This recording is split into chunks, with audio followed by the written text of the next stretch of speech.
Kaya po nagiging 13, na-detect ko siya nung pangatlong ano na, yung panguna akala ko na mali lang, akala ko mali ko.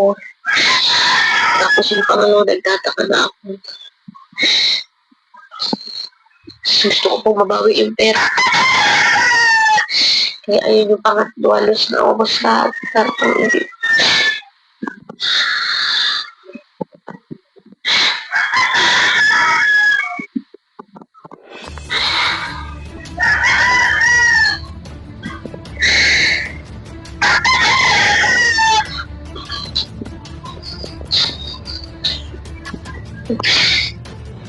Ayan guys, at isang magandang gabi. Ayan.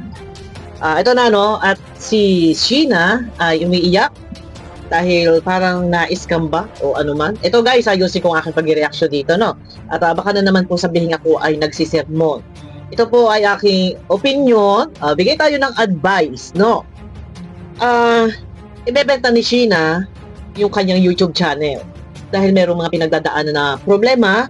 So, may involved dito na pera na di umano nga ay parang na-scam or nalagasan, nakuhaan, parang ganun. Hindi ko masyado maintindihan kasi nga medyo yung boses niya mas natatalo nung yung hininga niya. And may tumitilaok pang mga manok. Ibebenta yung YouTube channel para makasurvive. Para makaahon doon sa kaniyang pinasasadlakan na problema na kailangan mabawi niya yon. So nakapangutang pa siya, may mga bayarin. No, teka muna.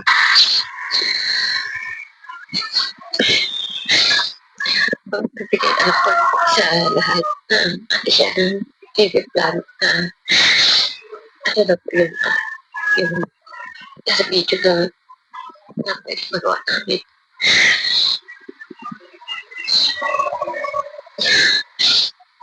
Kasi po, ano na, kailangan kong isa rin mo yung account namin.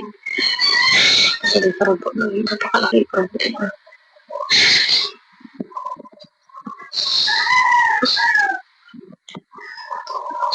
Yun lang dito ganyan. Parang ba siya pakireport kaya halos hindi ko Ayan na guys, no, sa mga gusto makapanood po ng kabuuan video, maaari niyo pupuntahan dito sa kanyang YouTube channel, Ate Sheena TV. Ayan, meron na siyang 22,000 views. So, gusto niya malagpasan, ma-resolve yung kanilang pinagdadaanan ngayon. Ito ay unang-una may mga nahiram-hiram na siyang pera, paano niya yun mababayaran. And yun nga, yung pera, medyo hindi ko talaga maintindihan yung sinasabi guys. Hindi man ako bingi. Pero ayun na ano. Parang na-scam nga. So may pera pala siya sa ATM. No. Yun nga at unti-unti daw na lalagas na wawala. Ito doon na nga tayo humantong guys, no. Solution ba para ma-resolve yung problema ay ibenta ang YouTube channel? Ano sa palagay nyo guys? Kung may bibili ng binibenta yung kanyang YouTube channel, kung may bibili ng YouTube channel, ay magkano? No? Magkano ba? Yun ang tanong. And kung meron bang bibili? And yung bibili, ito ba ay baka mabas yung bibili? Sa halip na tulungan, parang pang-aabuso pa ang ginawa, no? Panggigipit pa. No? Kasi ito lang ng akin eh. Kung bibilhin yung kanyang YouTube channel, paano lalo ang kanyang kitaan? Itong kanyang YouTube channel, ito suggestion ko lang to, no. Guys, pakiclick ng thumbs up. Suggestion ko lang po ito. Ang YouTube channel, ito po ay napakalaking bagay. Na ito yung pwedeng maging daan para mabayaran mo ang iyong mga kautangan, no? Mabawi mo, ano ba to? Na-scam, pwede naman yan na mai-report eh, no? Doon muna tayo sa bentahan ng YouTube channel. Huwag na tayo magpaligoy-ligoy, magpaikot-ikot, no? Ang YouTube channel, maaari mong magamit sa iyong mga kagipitan, kaproblemahan, paano aangat ang buhay, paano maiaahon yung buhay doon sa kagipitan. Sipag lang ng pag-upload. Isang buwan, kaya mong kitain ang 70,000 na iyong kailangan. No? Hindi sagot na ibenta mo ang iyong YouTube channel, pantakip sa mga kinautangan. Ang pera, nauubos yan. Yung magsimula sa paggawa ng YouTube channel, napakahirap, no? Dito lang kung magsisipag, ito suggestion ko lang, magsipag sa paggawa ng video. Tulong-tulong kayo magkakapatid, no? Para makaahon doon sa iyong problema na kailangan mo ng pera. Sa loob na isang buwan, sa totoo lang, kung nag-upload lang si Sheena, kaya mo nang kitain yung 70,000. I-vlog si Bombay. Good vibes. No? Ay, eto guys. Ako yung nagtataka lang. May nababanggit siyang bank account, ATM. So, nawawala yung pera doon sa ATM, nahahack, na-scam. So, ibig sabihin may pera pala siya. Pero, hindi na tayo magkakalkal ng mga nakarang issue tungkol sa mga bayaring kuryente. Hindi na natin kakalkalin yun. So, ito, meron pala siyang pera. No?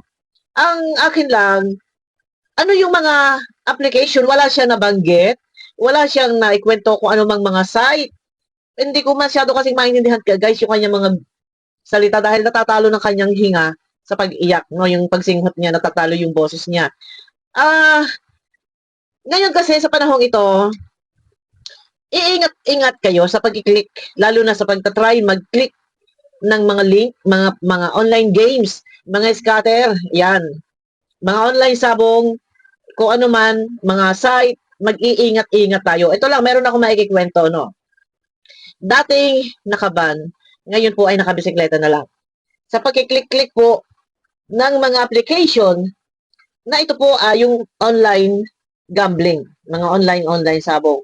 Doon, kinakain yung pera, no, lalaro, o na muna pananaluhin. So, nai-enjoy yung player. And then, bandang huli, ayan na, kaltas na ng kaltas yun. Pagka naipasok ninyo ang inyong mga personal, for example, yung inyong bank account, or yung GCash account, na ipasok nyo doon sa isang application na yon, kahit hindi kayo naglalaro, kaltas yun ng kaltas. Yan, no. Usong-uso po ngayon ang scatter, guys. Hindi ko din alam, naririnig-rinig ko lang kasi mga pamangkin ko naglalaro ng scatter yan. Ay, doon, ay medyo ingat-ingat lang. Baka nakaka-click sila ng mga scatter, mga online sabong, mga online gambling na ganyan. Yan po ay nangangain ng pera. So, ingat-ingat. Balik tayo doon. Ang YouTube channel ay hindi dapat nang ibenta. Ito ay malaking bagay para sa iyong kinabukasan, para sa iyong mga kapatid, sa iyong mga pamilya, sa iyong mga mahal sa buhay. No, isang video lang, pag ikaw ay nag-upload, at ito ay umabot ng 10,000 views, expected mo, asahan mo na, maaari ka na dyan kumita ng 700 to 1,000 pesos kung meron kang 10,000 views. So, kung ikaw makakapag-upload ng 3 video, videohan mo si Bombay, good vibes, sa isang araw, maaari kang kumita ng 1,500 o higit pa, abutin pa ng 2,000 sa isang araw. Sipag lang ng pag-upload. Ang channel, kapag ito ay iyong binenta, ubos ang pera, wala na ang channel. Sayang naman. No? Ito lang, sabi ko nga kanina, sipag lang ng pag-upload. Yung kinakailangan mo na 70,000 para sa pambayad mo sa iyong mga kautangan, kaya mong kitain. Higit pa doon. Hindi mo, higit pa doon ang iyong kikitain kung ikaw lang ay sipag, tiyaga, at yan, may upload, may live, laban lang. Kasi hindi tayo pwedeng iiyak sa harap ng camera at i-upload sa video, i-upload sa YouTube at doon tayo maglalabas ng ating mga hinaing. Sino ang ating iiyakan? Viewers, iiyak tayo sa harap ng viewers? No. Ang the best dyan, ang kasagutan dyan, tayo ay magsika. Ano po? Hindi po kailangan na tayo ay iiyak sa harap ng camera. Dahil unang-una, ang viewers, hindi natin kayang diktahan ng kanilang isip na tayo ay purihin. Baka tayo ay umani pa ng pambabatikos. Yan. Laban lang, huwag ibenta ang channel. Mag-upload na mag-upload. At kung kakayanin mo nga maka-4-5 upload, kahit ito ay tig 8 minutes lang, ang ganda ng palo niyan. Baka pagdating ng July, tiba-tiba kayo. Lahat ng pangangailangan mo ay absuelto. Lahat ng kailangan mo ay makakamit mo. Lahat ng problema mo ay absuelto. Yun lang yun. Hindi kailangan, hindi kasagutan na ibenta yung channel. Magsipag, magtiyaga. Yun. Yan na nandyan na yung pagkakataon may binenta mo pa yung YouTube channel, lalo na yung hirap na hirap. Lalo nang talagang sadsad sa kahirapan, sa kagipitan. Ingat-ingat din. Huwag kayo magkiklik ng mga kung ano-anong mga link, mga online games, kung ano-ano pang mga site, at iyan ay sa panahon ngayon, no? Na bigla ito ay kagaya niya, no? Ngayon, ang cellphone natin, nakaganito lang siya, oh. Back to normal. Napaka-high-tech na po sa isang panahon ngayon, kagaya niya, no? Nakaganyan lang yung cellphone ko. Kahit po nakagayaan yan, matik po may pumapasok na ads. Sunod-sunod na po yung ads niyan, kahit po wala tayong pinipindot. Yung isang cellphone ko, nasa labas yung isang cellphone ko po, ay napasok po ng virus. Kahit po hindi ko ginagamit, nakagayaan lang siya, wala akong pinipindot, automatic po, puro ads na po ang lumalabas. Talagang lahat inayos ko na, puro ads po ang lumalabas. Hindi ko na maayos, aywan ko kung anong gagawin ko doon, i-reset ko na lang yung aking phone. Yan po, masyadong high-tech na po sa panahon ngayon, na kahit ang mga cellphone na hindi ko ginagamit yung isang cellphone ko, ay puro ads. Sige, dire-diretso lang. So, tiwa-tiba, yung may mga pakana-pakana ng mga virus, no? Ayan, no, baka naman nakakapindot sila ng scatter. No, yung scatter kasi doon, nakakawili daw yun laruin sa panahon ngayon. At doon, una pananalunin ka, sabi ko nga sa inyo, panoorin nyo, yung lumabas, no, na dating nakaban, ngayon nakabisikleta na lang, naubos na ang pera sa scatter. Yan, ingat-ingat lang tayo. Sipag at syaga, wala imposible. Pagdating ng July, absuelto ka sa iyong mga kaproblemahan. More upload lang. Yun lang, ganun lang yun, kasimple. Yun, suggestion ko yan, hindi yan advice, guys. Hindi yan sermon. No, yun. Hindi tayo dapat iiyak sa harap ng camera, sa harap ng viewers. No. Ang pinaka-the best dyan, tayo ay magsikap para malagpasan ng kahirapan. Ayun na guys, pakiclick ng thumbs up. Yung gusto makapanood po, puntahan yung YouTube channel ni Ate Sheena Vlog. Mega love shoutout po sa inyo lahat.